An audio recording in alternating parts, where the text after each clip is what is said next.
कार्तिक स्नान की कहानी। एक ब्राह्मण ब्राह्मणी थे। 7 कोस गंगा जमुना नहाने जाते थे।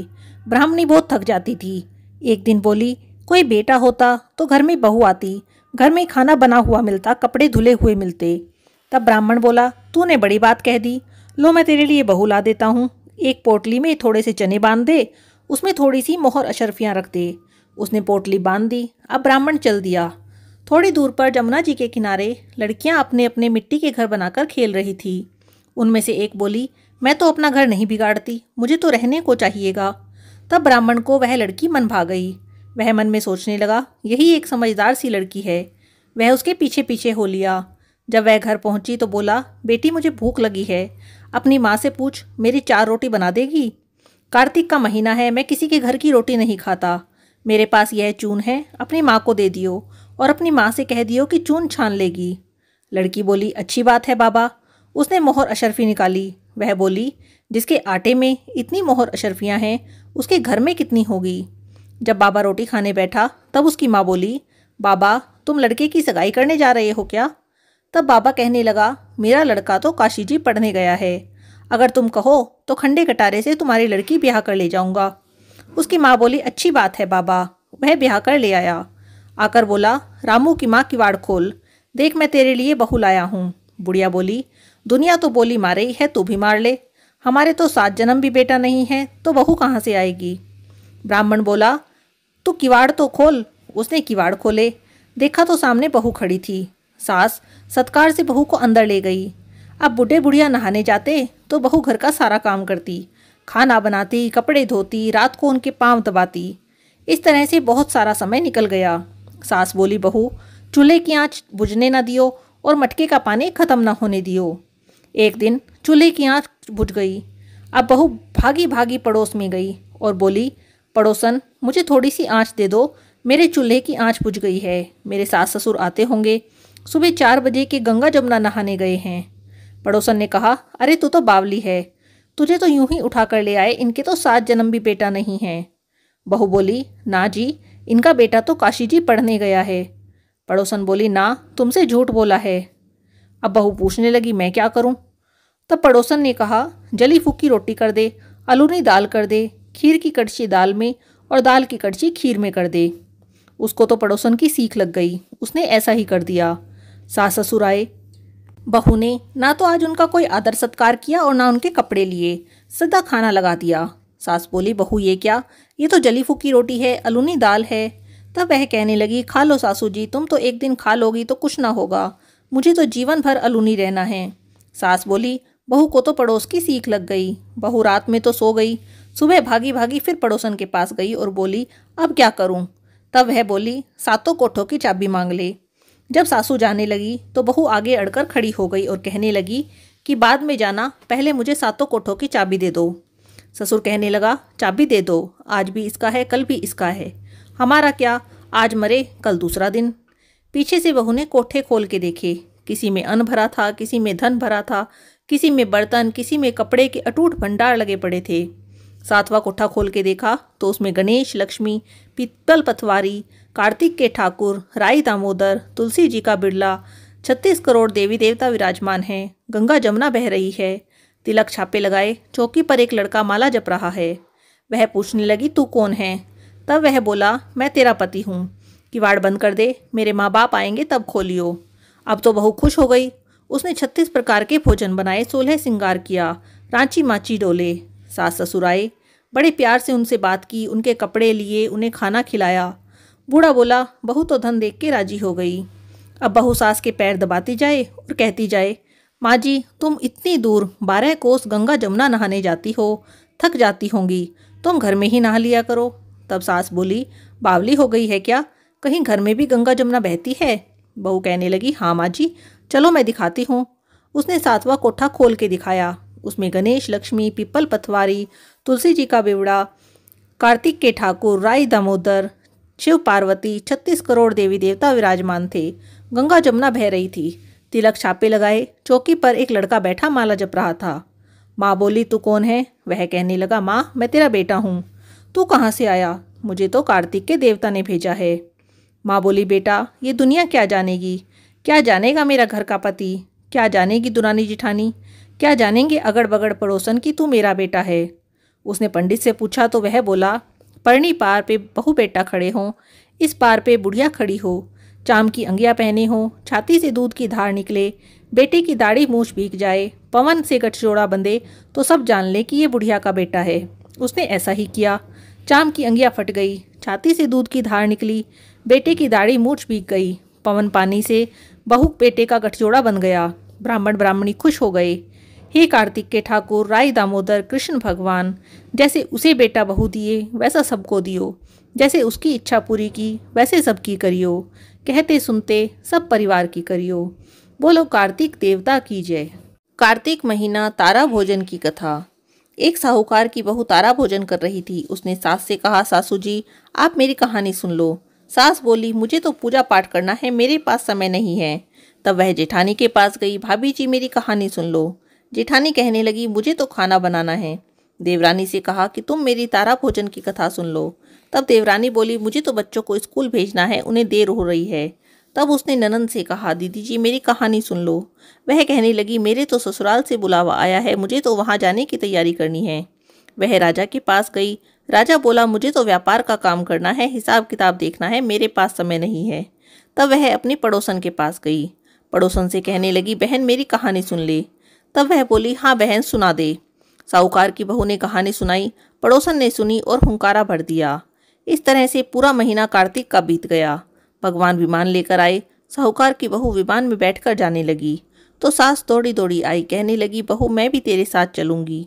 तब वह बोली, आपको तो अपनी पूजा पाठ करनी होगी, आप जाकर अपनी पूजा पाठ कर लो। जेठानी कहने लगी, मुझे ले चलो। वह बोली, ना जी आपको तो खाना भी बनाना है। तब देवरानी कहने लगी, मुझे तो ले चलो। वह बोली, तुमको बच्चों को तैयार करके स्कूल नहीं भेजना, तुम कैसे चलोगी। ननंद आई तो बोली, भाभी मुझे ले चलो। वह कहने लगी, नहीं दीदी जी आपको तो ससुराल जाने की तैयारी करनी है। अब दौड़े दौड़े उसके पति आए। वह बोलने लगा, मैं चलूं। तब वह कहने लगी, नहीं जी आपको तो कारोबार संभालना है, हिसाब किताब देखना है, आप कैसे चलोगे। पड़ोसन आई तो कहने लगी, हाँ बहन तू चल, तूने पूरे कार्तिक मेरी कहानी सुनी है।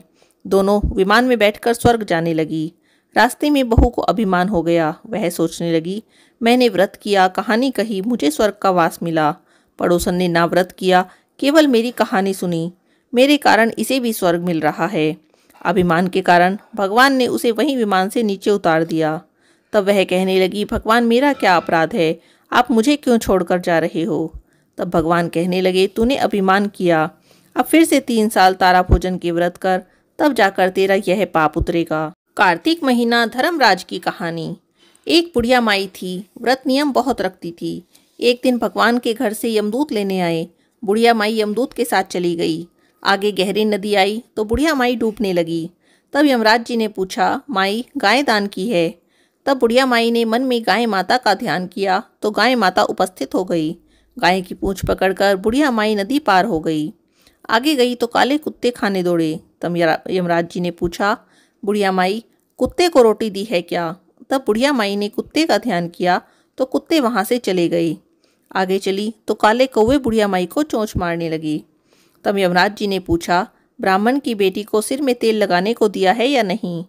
तब बुढ़िया माई ने ब्राह्मण की बेटी को याद किया। तब कौवे ने चोंच मारना छोड़ दिया। अब वह आगे चली तो पैरों में कांटे चुभने लगे। तब यमराज जी पूछने लगे, माई चप्पल दान की है क्या। तब बुढ़िया माई ने याद किया तो पैरों में चप्पल आ गई। आगे चली तो चित्रगुप्त जी ने यमराज जी से कहा, आप किसको ले आए। तब यमराज जी ने कहा कि बुढ़िया माई ने दान पुण्य तो बहुत किए हैं पर धर्मराज का कुछ नहीं किया, इसीलिए आगे के द्वार बंद हैं। तब बुढ़िया माई बोली, मुझे 7 दिनों के लिए धरती पर जाने की आज्ञा दो। 7 दिनों तक कहानी सुनकर उद्यापन करके वापस आ जाऊंगी। अब बुढ़िया माई वापस धरती पर आ गई। पूरे गांव में खबर फैल गई कि बुढ़िया माई भूतनी का रूप धारण करके आ गई है। वह अपने घर गई तो बेटे बहू ने भूतनी समझकर घर के द्वार बंद कर लिए। तब वह अपने बेटे और बहू को कहने लगी, मैं भूतनी नहीं हूँ, मैं तो धर्मराज जी के कहने के अनुसार वापस आई हूँ। मैं नियम से प्रत्येक दिन धर्मराज जी की कहानी सुनकर उद्यापन करके वापस चली जाऊंगी। यह सुनकर बेटे ने उद्यापन के लिए पूजा की सभी सामग्री एकत्रित कर दी, लेकिन कहानी का हुंकारा नहीं पड़ा। तब बुढ़िया माई पड़ोसन के पास गई और उससे कहानी सुनने को कहा। पड़ोसन ने बुढ़िया माई की कहानी सुनी और हुंकारा भी भर दिया। बुढ़िया माई ने 7 दिन के बाद कहानी सुनकर उद्यापन कर दिया और सभी सामान दान कर दिया। तब धर्मराज जी बुढ़िया माई को लेने के लिए धरती पर फिर आए। विमान देखकर सभी गांववासी स्वर्ग जाने को तैयार हो गए। तब बुढ़िया माई बोली, मेरी कहानी तो सिर्फ पड़ोसन ने सुनी है। तब सभी गांव वालों ने बुढ़िया माई के पैर पकड़ लिए और उनसे धर्मराज जी की कहानी सुनाने का आग्रह किया।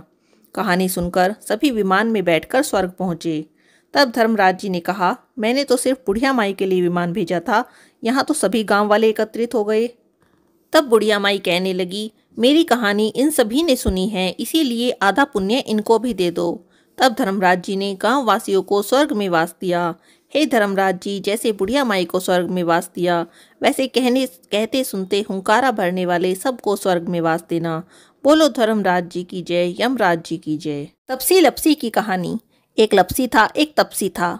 तपसी तो भगवान की तपस्या करता था और लपसी सवा सेर की लस्सी बनाता, भगवान को भोग लगाता और लोटा हिलाकर जीम लेता।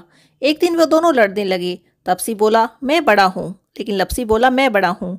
इतने में नारद जी वहां आए और पूछा, तुम लोग आपस में क्यों लड़ रहे हो? तब लपसी ने कहा, मैं बड़ा हूँ। तो तपसी ने कहा, मैं बड़ा हूँ। तब नारद जी कहने लगे कि मैं तुम दोनों का फैसला कर दूंगा। दूसरे दिन तपसी नहाकर आने लगा तो नारद जी ने 1.25 करोड़ की अंगूठी उसके आगे फेंक दी। उसने आंख खोलकर देखा तो 1.25 करोड़ की अंगूठी पड़ी थी। तब तपसी ने वह अंगूठी उठाई और गोद के नीचे दबा ली और तपस्या करने लगा। लपसी सुबह उठा, नहाकर 1.25 सेर की लस्सी बनाई, भगवान का भोग लगाया, लोटा हिलाकर जीमने लगा। तभी वहां नारद जी आए, दोनों को बिठाया। अब वे दोनों पूछने लगे, बताइए नारद जी, हम दोनों में से कौन बड़ा है? तब तपसी ने कहा, मैं बड़ा हूँ। नारद जी बोले, तू जरा खड़ा हो, गोडा उठा। उसने गोडा उठाया तो 1.25 करोड़ की अंगूठी निकली। तब नारद जी बोले, ये अंगूठी तूने चुराई है, इसीलिए तेरी तपस्या भंग हो गई और इसीलिए लपसी बड़ा है। तब तपसी बोला, महाराज, अब मेरी तपस्या का फल कैसे मिलेगा? तब नारद जी बोले, तेरी तपस्या का फल कार्तिक नहाने वाली देगी। सबकी कहानी कहकर तेरी कहानी नहीं कहेगी तो कार्तिक का फल तुझे मिल जाएगा। कार्तिक स्नान। नित्यनेम की कथा। 2 माँ बेटी थी। वह रोजाना नित्यनेम की कहानी कहती थी। एक दिन बेटी ने कहा, माँ, मैं नित्यनेम की कहानी कहूँगी। माँ ने कहा, बेटी, तेरी ससुराल में कौन सुनेगा? तब उसने जिद की और नित्यनेम की कहानी कहने लगी। उसकी शादी हुई, ससुराल गई तो सबसे कहती, मेरी कहानी सुन लो। सभी कुछ ना कुछ बहाना बनाकर टाल देते, कोई कहानी नहीं सुनता। जब कोई कहानी नहीं सुनता तब वह भूखी रहती, खाना भी नहीं खाती। एक दिन पड़ोसन बोली, मैं तेरी कहानी सुनूंगी। वह आती, कहानी सुनती तो बहू खाना खा लेती। एक दिन ननंद ने अपनी माँ से कहा, माँ, भाभी पड़ोसन के कहने पर खाना खा लेती है, हम कहते हैं तो नहीं खाती। माँ ने कहा, उससे मना कर देना। उसने कहा, ठीक है। लड़की ने पड़ोसन को मना किया तो पड़ोसन ने अपने पति से कहा, उसकी बेटी जाने को मना करती है। तब उसके पति ने कहा, उसकी माँ मना करे तब मत जाना। अगले दिन सास ने मना कर दिया तो पड़ोसन नहीं आई। बहू की कहानी किसी ने नहीं सुनी तो वह भूखी रही। ससुर ने पूछा, बहू कैसी है? तब सास ने कहा, अच्छी है, कामकाज करती है, मगर कुछ खाना नहीं खाती। ससुर ने कहा, बड़े घर की बेटी है, काम करके थक जाती होगी, इससे काम मत कराया करो। लेकिन वह खाना फिर भी नहीं खाती। अब धर्मराज का आसन डोलने लगा। इस नगरी में ऐसा कौन है जो भोजन नहीं करता, उसे बुलाओ। स्वर्ग से विमान आया तो सास बोली, मैं चलूंगी। तब बहू ने कहा, नहीं जी, आपको तो बहुत काम था, मेरी कहानी सुनने का समय नहीं था। तब जिठानी ने कहा तो वह कहने लगी, तुम्हें तो मालिक का खाना बनाना है, आप कैसे चलोगी? ननंद ने कहा तो कहने लगी, तुम्हें तो गुड्डे गुड़िया से खेलना है, आप मेरे साथ नहीं चल सकती। तब पड़ोसन कहने लगी, मैं चलूं? तो वह कहने लगी, हाँ चलो, तुम्ही ने मेरी नित्यनेम की कहानी सुनी है। पड़ोसन ने जाकर अपने पति से कही। उसका पति बोला, अरे तू तो बड़ी भाग्यवान है, मरकर तो सभी जाते हैं, तू तो जीते जी स्वर्ग जा रही है। वह भी गई। बोलिए नित्यनेम बाबा की जय।